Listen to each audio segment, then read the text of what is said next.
Metabolisme adalah proses ketika tubuh mencerna makanan menjadi molekul-molekul yang lebih sederhana untuk digunakan sebagai energi. Sederhananya, ketika Anda mengonsumsi makanan dan tubuh mengubahnya menjadi energi utama. Saat itulah proses katabolisme terjadi. Selain itu, katabolisme juga dapat diartikan sebagai proses pembentukan energi yang berasal dari penguraian karbohidrat dan lemak yang berasal dari makanan. Contoh proses katabolisme salah satunya adalah pemecahan karbohidrat seperti dari nasi, umbi-umbian, dan sejenisnya, yang termasuk dalam tubuh Anda. Hormon yang terlibat dalam proses katabolisme. Proses 1. Adrenalin. Hormon yang dihasilkan oleh kelenjar adrenal ini memicu peningkat detak jantung dan aliran darah yang membuat tubuh mendapatkan energi ekstra. 2. Kortisol. Hormon yang dikenal sebagai hormon stres punya banyak peran dalam metabolisme, salah satunya mengatur kadar gula darah dan tekanan darah. 3. Glukagon. Hormon yang diproduksi di dalam pankreas ini memiliki fungsi bersama insulin dalam menjaga kadar gula darah. 4. Sitokin. Hormon sitokin memiliki fungsi dalam mengatur sistem kekebalan tubuh. Hormon dan energi enzim akan bekerja sama dalam mempengaruhi proses katabolisme, yang mana hal ini juga akan berdampak pada respon tubuh. Penyebab katabolisme tubuh berjalan lambat. 1. Kurang bergerak dan beraktivitas. Proses katabolisme tubuh akan berjalan dengan lambat saat Anda kurang gerak. Energi dari makanan pada dasarnya akan tubuh gunakan untuk beraktivitas. Namun, tubuh akan lebih sedikit atau lebih lambat dalam membakar karbohidrat saat tidak banyak bergerak.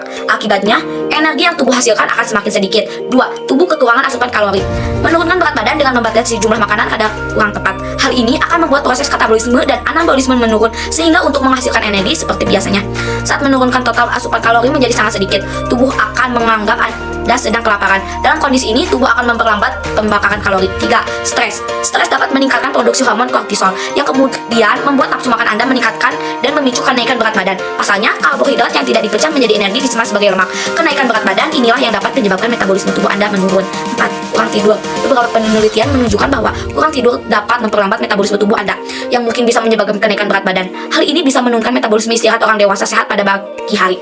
Hasilnya, metabolisme karbohidrat tergantung dan menyebabkan ketergangguan kadar gula darah tinggi. Kadar gula darah tinggi menunjukkan bahwa glukosa yang seharusnya tubuh Anda pecah menjadi energi tetap mengalir bebas dalam aliran darah. 5. Mengonsumsi obat-obatan tertentu. Efek samping dari obat-obatan tertentu juga dapat memperlambat metabolisme. Beberapa jenis obatan tersebut seperti antidepresan, obat diabetes, steroid, dan terapi hormon. Salah satu dampak obat terhadap metabolisme tubuh adalah kenaikan badan. Jika kondisi ini sampai mengganggu, sebaiknya segera konsultasikan dengan dokter Anda. Cara meningkatkan katabolisme tubuh. Beberapa makanan dan minuman seperti teh hijau, kopi, atau minuman energi diklaim dapat meningkatkan metabolisme. Namun, hal ini masih minim bukti ilmiah dan bukanlah solusi jangka panjang yang efektif.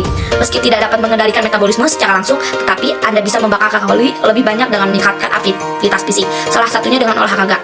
Berolahraga dapat membantu proses katabolisme berjalan lebih baik. Olahraga yang dapat meningkatkan proses katabolisme disebut dengan olahraga katabolik atau aerobik.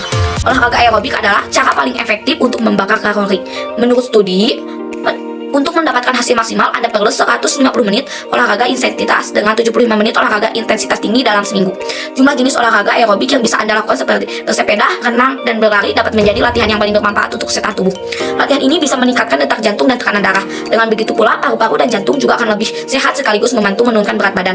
Namun, melakukan olahraga katabolik terus-menerus bukanlah tanpa resiko. Hal ini dapat mengurangi massa otot dan membahayakan kesehatan Anda secara keseluruhan.